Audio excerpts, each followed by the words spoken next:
everybody, and welcome to this IndieWire panel on women and disability, which I am incredibly freaked out that I actually was able to get the amazing women that I've gotten on here.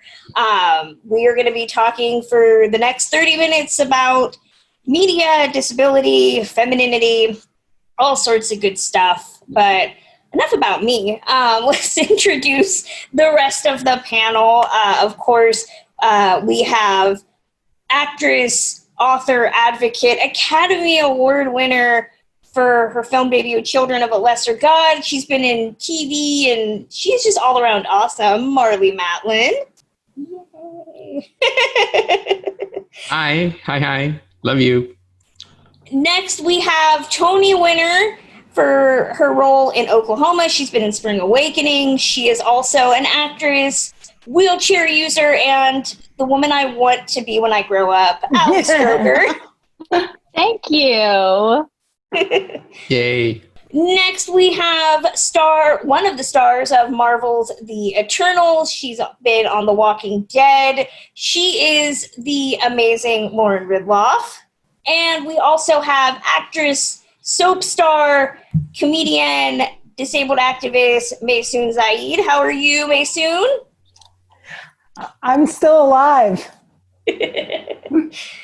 We also have comedienne, actress, and another all-around woman that makes me aspire to be cooler than I am, Danielle Perez. So I don't think I'm ever going to get a group of women this awesome together on anything ever again. So I'm just going to take a beat and say thank you all for doing this, because it's amazing to actually talk about disability from a female perspective. Media doesn't do it often. So I'm excited to get to chat with you guys about a bunch of amazing things. I guess to kind of kick things off with a quote from Judy Heumann. If anybody's seen Crip Camp, if you have not, you should, because it's amazing.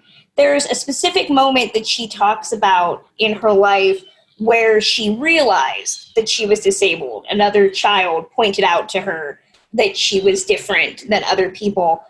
For each of you, and I'll call on you all individually, do you recall a specific moment when you realized that your disability made you different from everybody else? I'll start with Marlee.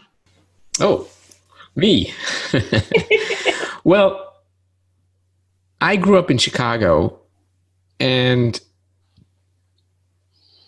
you probably would sort of classify it as a normal suburban setting. I was the only deaf person in my family. And to be honest, I tried to remember when it struck me that, oh, okay, I'm deaf. And, oh, okay, I'm different from the neighborhood kids or from the people that I encounter at the store or in restaurants or my parents' friends or throughout the neighborhood. And I have to be honest and say that I remember being happy just to hang out with the kids, hang out with my parents' friends, going shopping. Like everyone else. It sounds like I'm lying, but I'm not. The best answer I could give you, the best memory that I have is I remember my mother would always be speaking on the phone every night with my grandmother who lived here in Los Angeles. And I said, oh, that's nice. She gets to talk on the telephone. And that's when it hit me. And that's probably when I was a teenager. I wanted to try to reach out and experience as many things as I could. And I was a little jealous of the fact that my mother could talk on the phone anytime she wanted to. But really it's only when I became an adult and I started my career is when I realized, oh, the people in the mainstream see me as different. And that's when I recognized and thought, okay, I have a lot of work to do. And that's why we're all here today. Right. Well, Allie, what about you? I know with more visible disability, like you and I are both wheelchair users, it's kind of, it's noticeable. I mean, it's the first thing a lot of people notice. Was there a moment for you like that? I was injured when I was 2 years old in a car accident with my brother, who also has a disability as well. So I didn't feel different in my family. It was so I'm a Jersey girl. we would go to the mall all the time because it's so accessible. And I still to this day love the mall. But I remember people staring at me at a young age, probably like 4 or 5. And I remember asking Mommy, why are people staring at me? And she had a really good answer. She said, Allie, they're staring at you because they've never seen anyone so beautiful in a wheelchair. And that worked for a little while. And then, of course, I became older and more mature and began to question that. I didn't really buy it any longer. And then as a teenager, I think was when I began to feel like, oh, my differences are now making a difference, both in a negative and positive way. Lauren, what about you? Is there a moment that you recall when you noticed that your disability made you different in society? I remember specifically when I realized that I was different. I was at the park with my family, and I'm half Mexican, so my Mexican side of the family, many of those family members only speak Spanish. So there are also, members of my family that are bilingual. They speak Spanish and English fluently. So there was always somebody around interpreting for somebody, whether it be Spanish, English, or sign language. So I didn't really feel like my language was very different. I didn't feel separated out or singled out in any way. But this day we were having a party at the park, and my family had hung a piñata shaped like an animal, and all the children were taking turns with the bat and blindfold trying to bust open the piñata. So it was so much fun to watch everybody take their turn, and then when it got to my turn, I was so excited. But when they put the blindfold on me, that's when I realized, oh, it's more than just a language difference for me. I'm actually different. I cannot hear physically. All the other children had the advantage of listening to the crowds cheering and telling them where to hit and what direction, and I never hit the piñata one time, and it was one of the most embarrassing experiences of my life. Wow. Well, Maysoon, what about you? Mine is a very distinct memory, and I talk about it in my stand-up comedy a lot. I have 3 older sisters, and they all went to public school in Cliffside Park, New Jersey, where I grew up. My hometown and my disability have the same initials, CP, so those letters kind of haunt me. And when it was my turn to enroll into kindergarten, the school rejected me. And they wanted to send me to a specific school for children with disabilities at the time. I was born before ADA. I know that's completely unbelievable. CP don't crack, but I am older than the ADA. And so my dad took me to the superintendent of school's office. And I remember strategizing in the car before we got there that he was going to convince them I was so smart that even though I had cerebral palsy and I was shaky and had trouble with walking and stairs and enunciating at the time, I've done a lot of speech therapy, but at the time I was very slurry. He was going to convince them that I was smart enough to go to kindergarten. So we went to the superintendent's office, and I ended up not talking at all because my father walked in, and I'll never forget this. He said, "Mr. Kalagraki, in the name of Allah, if you send my daughter to the special school, I will suit you." And what he was saying was, I will sue you. But because of his heavy Arabic accent, the superintendent thought he was going to shoot him. So they let me go to mainstream school. And every single year, my parents and I would have to meet with the principal and sign off that if I was injured in any way, if I died in a fire, if I was pushed by another student, if I broke my leg, that we would not sue the school, that we would take full responsibility for anything that happened to me in the school. And that's how I got into school. So that was the first memory that I was different. The first time that I realized it was a problem was when I got into entertainment and I saw how Hollywood and theater and dance really shunned disabled people. Danielle, what about you? I acquired my disability when I was 20. So that definitely let me know I was different. But before that, I am an Afro-Latina in Los Angeles, People do not know what a Dominican is out here, apparently. I remember being asked, are you Black and Mexican all the time, and not really understanding that question. But the time that truly, really sticks out is I was like 9, 10 years old, and I was at summer away in Maryland with my cousins, and we were at this like summer camp, day camp thing, and these Black girls, they came up to me and they're like, why do you talk like a white girl? And I didn't know what on earth they were talking about. I didn't know what that meant, but I could tell it was a bad thing. And I just cried. I cried the rest of the day. I went home. I cried to my dad. He said, you don't have to go back there. But there was like never any acknowledgement of the fact that I am Afro-Latina, what that means in the context of like the Latinx community, and that understanding that I am Black. People read me as Black. Saying I'm Dominican does not register as anything to the people around me. And people really needed to put me in a box so they could understand me. Well, and the reason I wanted to focus on women and disability is that we know media already doesn't focus on disability a lot, let alone women in disability. It's still very much a white man's narrative most of the time.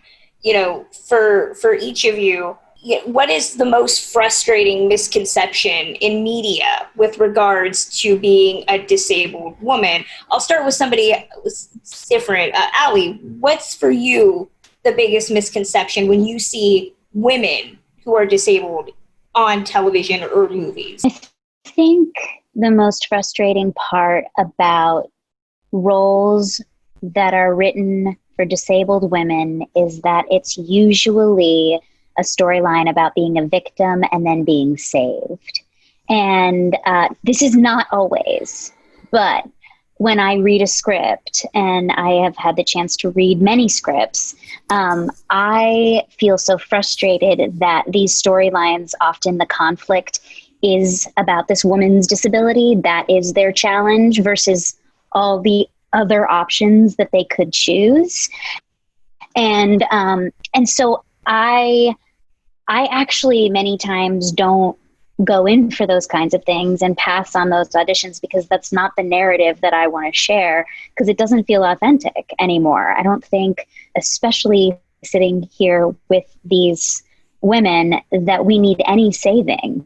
I think that we are the writers of our own stories. And so in 2020 and moving forward, I would like to see more of those storylines. Lauren, you've played an ultimate badass in The Walking Dead, which, you know, would make many people assume that a disabled woman in that type of story would lend itself to being a victim, like Ali has mentioned. You know, for you, what is the most frustrating misconception about seeing women with disabilities in television and film? So the most frustrating misunderstanding I often see for myself is with any deaf character in TV or film is people automatically assume they're a skilled lip reader. And that's always been a challenge, you know, working with other actors, because I sign and they don't sign. And so just, you know, trying to dispel the myth that this character has to be a skilled lip reader. And that's what I really appreciate about the writers of The Walking Dead. I feel like all along working with them, they have tried to keep the storyline with my character as authentic as possible. And, you know, my character doesn't lip read. She doesn't speak. She signs. And that's the kind of representation I would like to see more often. Maysoon, I want to ask the same question to you, because I know you've done... You know I'm excited. When you also kind of broke the barrier for doing soaps, and, you know, that's also not exactly a genre that it's had disabled narratives, but not often with disabled people. What's your most frustrating misconception? Well, you know, just to address that, I made history on General Hospital by being the first character that couldn't be healed by love. So that was groundbreaking, because I can't be healed. Two things are most frustrating for me. Number one, in 2020, the fact that disabled women are still being played by non-disabled actors. That is a huge misconception. The idea that visible disability can be played, because honestly, I have no idea who has an invisible disability. There might be tons of talent on screen with invisible disabilities, but to play a visible disability on screen when you are non-disabled, it's offensive, it's cartoonish, and it's a huge misconception that that is still acceptable in 2020. I'm always being told anything can be acted. No, it can't. Denzel Washington is not playing Hillary Clinton in a live action biopic. It's not happening. And I think that, you know, disabled women on screen need to be played by disabled actors. The talent exists. And that has to go the way of the dodo. The second thing is that we're unfuckable. So like when you do see a hot disabled character on screen, so often we're pining for the guy that or gal that we're invisible to. Or I had producers, I sold a show and I had producers tell me if my character was too successful, she would make normal people feel bad. So the idea that we're only allowed to have 3 storylines, you can't love me because I'm disabled, heal me or kill me. Those are huge misconceptions. I think that lends itself to asking the question about how everybody in the group feels about able-bodied people playing disabled characters. We still see it today. And there is literally today question, literally today. But there's still this question of should every actor be able to play any type of character? Danielle, I want to throw it out to you first. Mason stole my answer for the previous question. That was my answer. But also, along with that we are saints. Like, I want to play a fuck up. I want to play a disabled mess because that's the truth. I'm not a saint. I'm not a perfect person. I'm not your inspiration. I'm just trying to make my way in this unbelievable world. Wow. Yeah. Disabled actors should play disabled characters. I mean, I saw a trailer this week for a movie that was explicitly written for 3 disabled leads. 3 disabled leads, and not one of them is played by a disabled actor. And it's 2020. It's unacceptable. It's so upsetting. And it's not the lack of talent. Like, look at this panel. Like, we have Tony winners, we have Emmy winners. Like, this isn't, it's the people at the top just don't think it's important.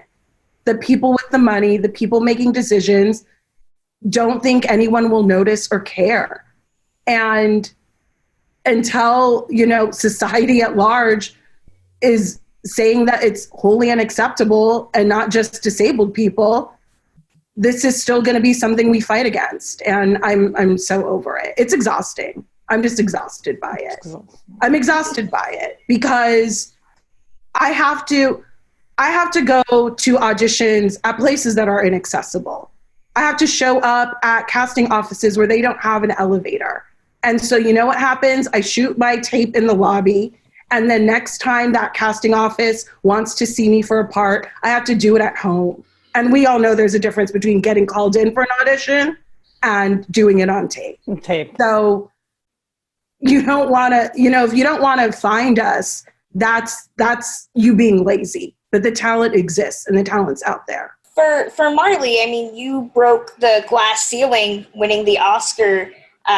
You've cultivated such an amazing body of work. For you, how do you look at the fact that we're still in 2020 and we're still casting able-bodied actors in disabled parts? Do we have 5 days to talk about all the various problems that keep coming up on this issue? I mean, I'm going to have to crunch this down into a minute's answer. I've been in the business for 35 years, as you mentioned, and And wait a minute, how does that work? I'm only 28. In any case, I'll just move on. I recall when Children of Lesser God came out and I was 21, and there was a great deal of buzz, and it was all new for me, and it was my first film, it was my first everything. And it was the first mature job, paid and in Hollywood. I mean, I made it into the business. And after that, when it was wrapped, I thought, well, what would be next? And I did a film, and that was with Ed Harris. And I mean, I played his wife. It just worked out fine. And then the next jobs and finding it frustrating. And I was fortunate to have a mentor in Henry Winkler who helped guide me to where I am today.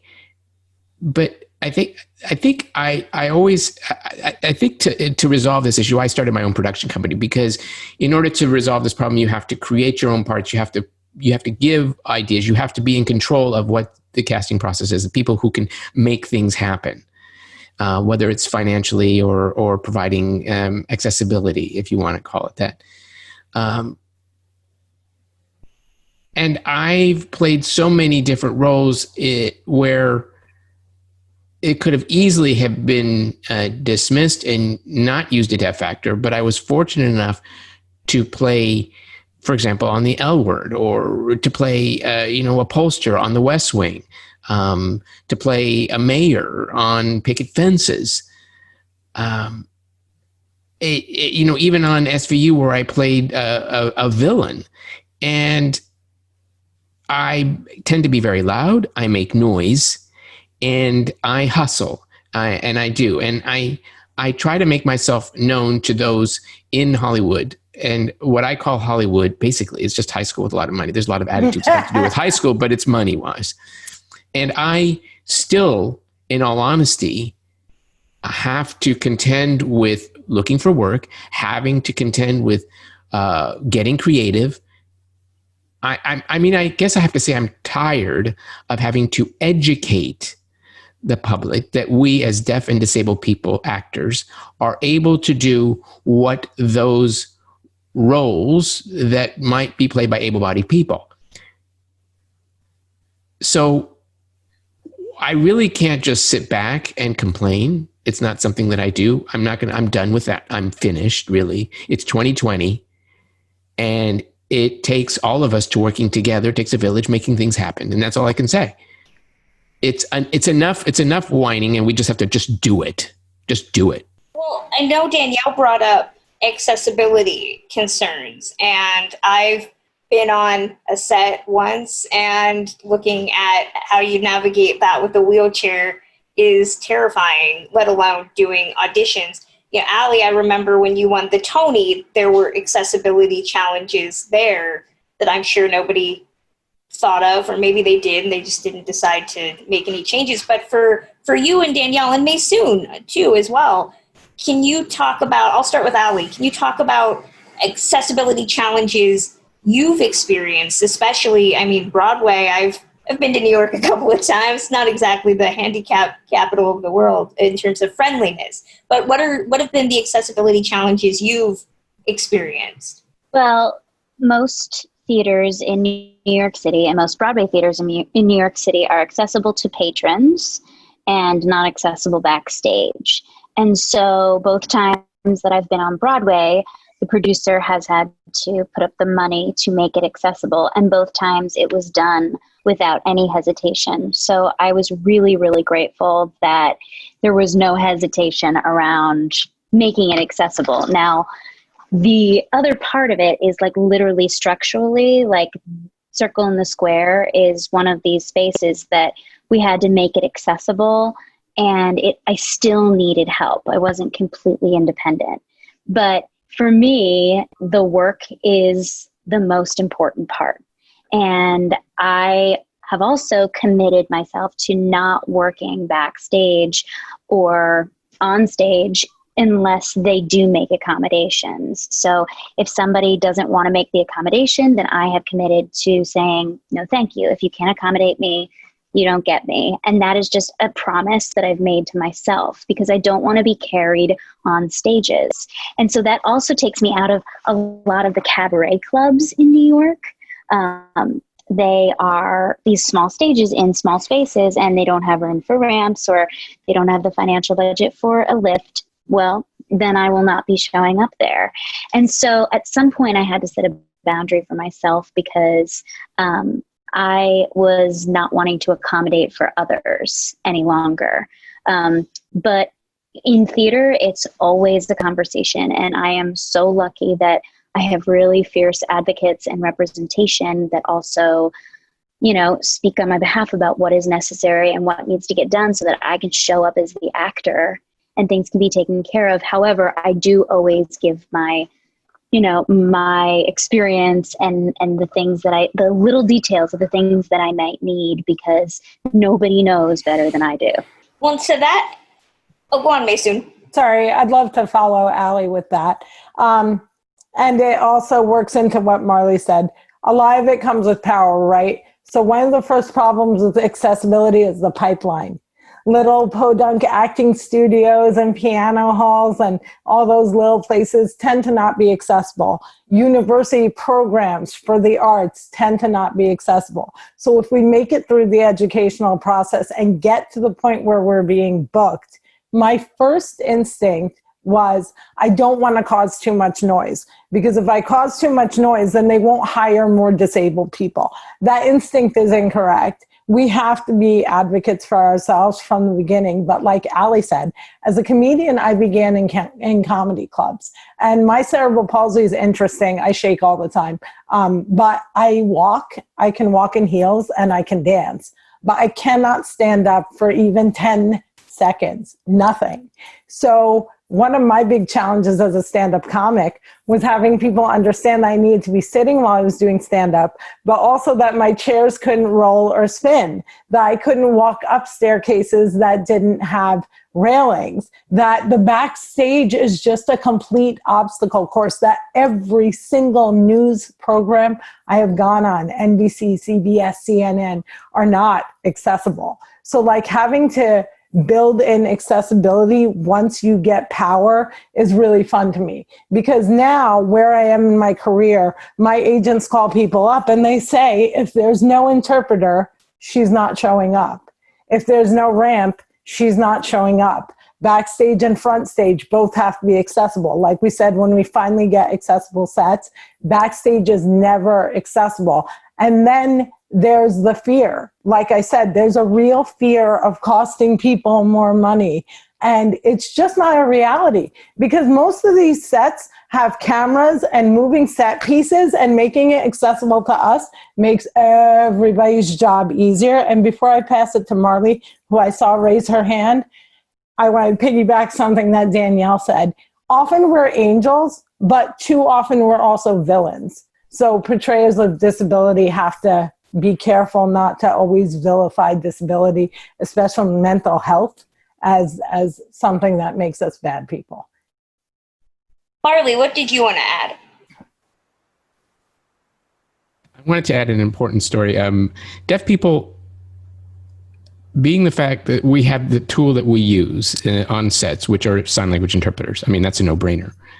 The difference between when I started to up to today is that we insist the interpreters almost there's one for every actor, and that we have ASL consultants on the set, so that we are really we're not shy to ask for this type of I don't know what kind of service, but it's what we live through every day, which is using a sign language interpreter if needed. Wouldn't you agree with me, Lauren? Absolutely, yes. It's an interesting challenge that we bringing interpreters into the mix. And after thinking about it, because I've watched a lot of different productions and how they've set up interpreters and planned and coordinated things. And I think that, when I see that, they don't think about interpreters, and the interpreters become the problem all of a sudden. But it's, we need to be able to include them in the pre-planning and thinking out ahead of time, and make it as smooth as possible, including, Exactly. Exactly. And I want to add real quickly, and I don't want to take up too much of the space today, or the time, but I just was recently offered to play a judge on a television series. And it's a show that's been on for 4 years, and it's a great show. And you're probably going to have to pay me to tell you the name of the show. But I was more than thrilled to be able to play a judge, because we've never seen a judge on television before in the history of television, someone who is deaf playing an actor, playing a judge who has a courtroom under their charge. So I studied, I researched, I did all the work that I was supposed to do. I did my homework, and I was very excited. And it was an offer.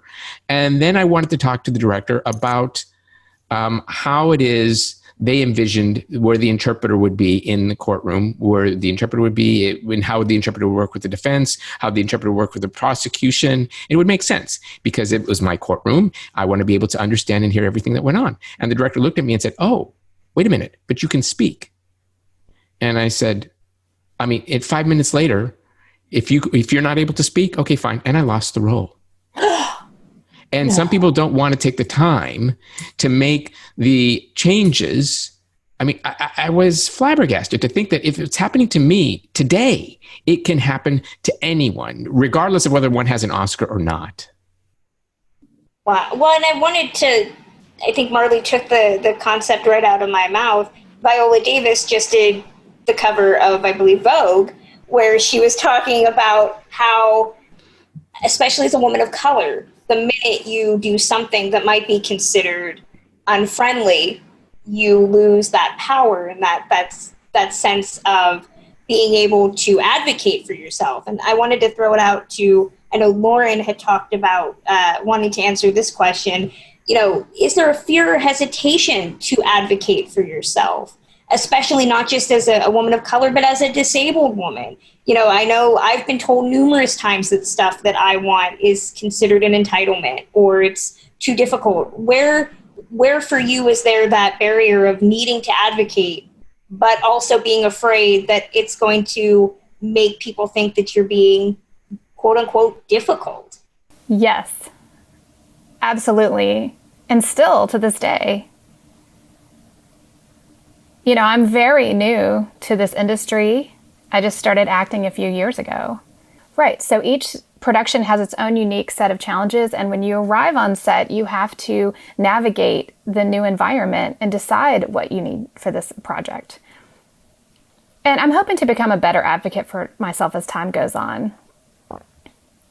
But a recent example with my first television show experience, I wanted 2 interpreters with me.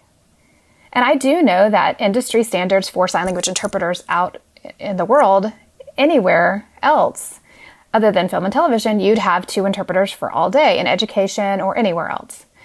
But not in film and television. They wanted 1 interpreter for me to work all day. Really heavy, intense, challenging work.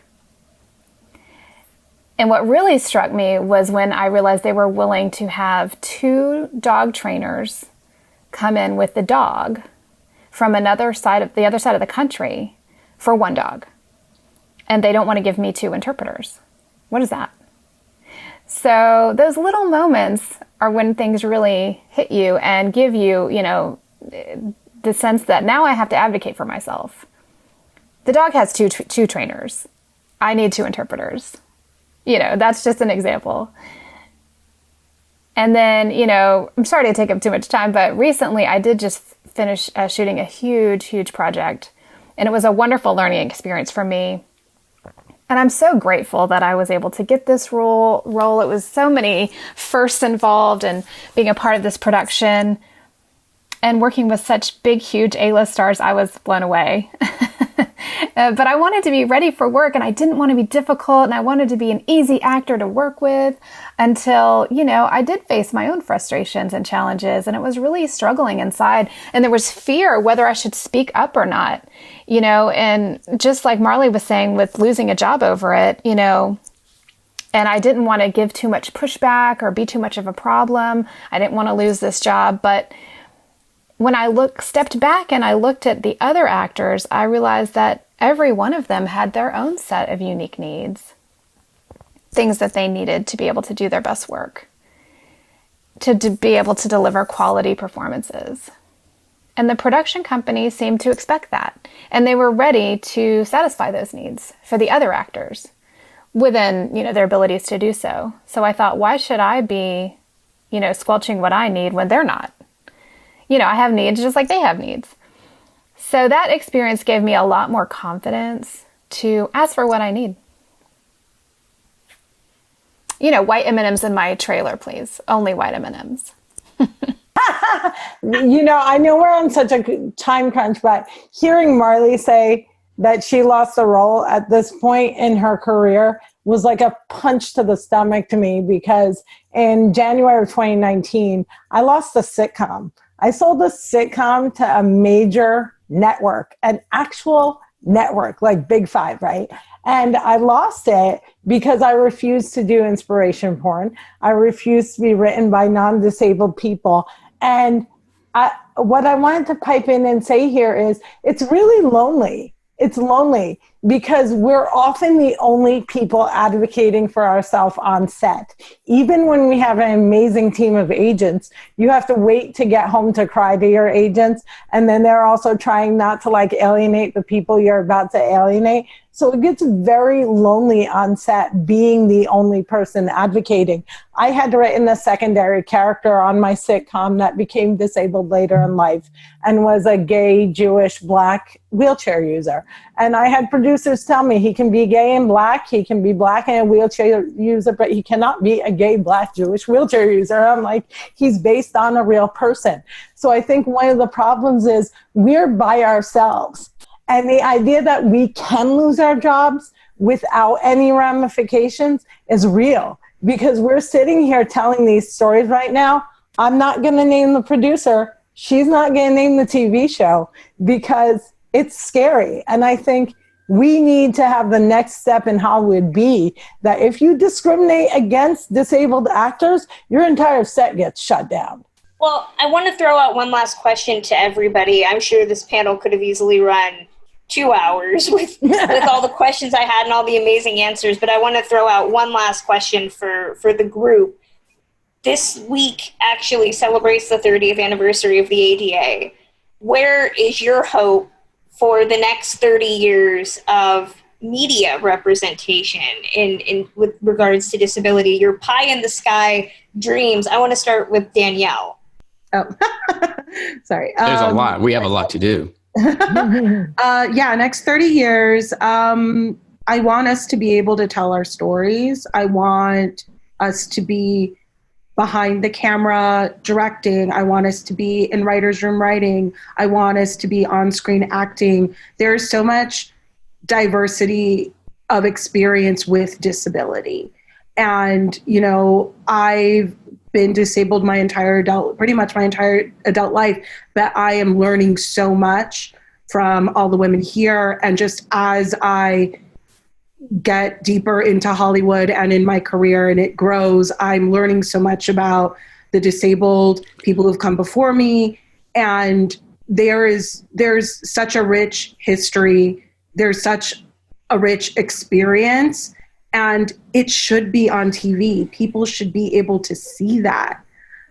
When we're on TV and in movies, we aren't these scary creatures. The questions and the uncomfortableness that people may feel around disability goes away because now you know someone. Now you have a friend or you can relate to someone. And that makes every disabled person's life easier because there's people like them in the mainstream. Lauren, you're gonna give us a deaf superhero. Hopefully next year, if the world doesn't implode from everything. Yeah, what are your hopes going forward? Yes. If the world doesn't end, like you said, right? My hopes are that the movie will be released eventually, and was supposed to be released. Right now it's February 2021 slated for, and I'm so excited about it. And I just agree with what Danielle was saying about having more people behind the scenes in the writer's room, directors, producers. I would love to direct someday myself. I just started watching actually a documentary series on the LGBTQIA community. And it's so inspiring to see the evolution of representation on the screen, small and big screen. And I really want to see more of that evolution for the disability community, and to see more stories out there about us just being, regular folks. Yeah, just flawed. You're exactly right. You're exactly right, Lauren. With talents and with problems and with joy. And, that's my dream for the future in the next 30 years. You're right. And if I can add, go on, Marley. I mean, if I can add, I want to reiterate what Danielle and Lauren said, that people who know me, or people who think deaf people are silent, I always say, we're not silent. We really are loud. And as far as all of us talking about what we'd like to do, in whether it's acting or writing or directing or producing, just do it. Starting now. What is there to wait for? We need to make things happen. It's as simple as that. It's easy to say, of course, than to do, but it is doable for us. Allie, you played a character that was not initially written as disabled with Oklahoma. And what is your hope for the next 30 years of Broadway with regards to disability and just media in general? What's your hope? My hope is to see a lot more women with disabilities in lead characters on television, in movies, and on stage. And I also, for anybody who is watching this, you don't have to write a disability into a role. You can cast people who are disabled into roles that are already written. And let me promise you, there will be so many gifts you will find. Because when you don't put so much attention on disability, so many natural, beautiful things come out of it. And I really believe that it's going to take a lot of collaboration.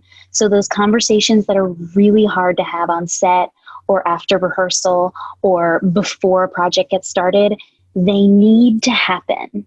And people are going to get better at them. I promise. I am promising this because that's what I want to see, that more and more people will become more and more comfortable with these conversations, and we will make progress and we will make change, and we will see it in the media, because as a young girl, I didn't see anyone who looked like me in the media. So that means fashion brands. That means commercials. That means billboards, more and more.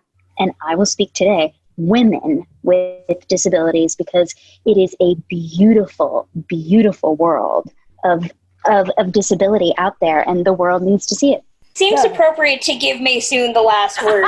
So No. I want to. What are your hopes for the next 30 years? Marley is forever our queen. I'm just the Ivanka to her Trump.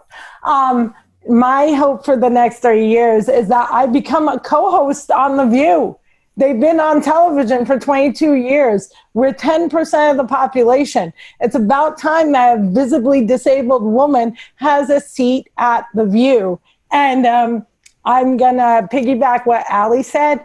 Have the difficult conversations. If you can't have the difficult conversation, DM me on Twitter. I will have the difficult conversation with your producer, your writer, your director.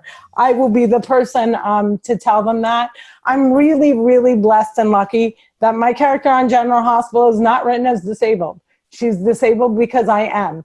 And like Allie said, I'd like to see a lot more of that. And I would like to see a lot more intersectionality in disability representation. Brown people, Black people, different kinds of disabilities, verbal, nonverbal, intellectually disabled, autistic. There's a whole gamut. We intersect with every other community. So as the representation increases, I would like to see diversity within that. And of course, the end of cripping up. No more. It needs to go the way of blackface. It needs to be completely done with. I don't want to see another Come As You Are, another Me Before You. I don't want to see it anymore.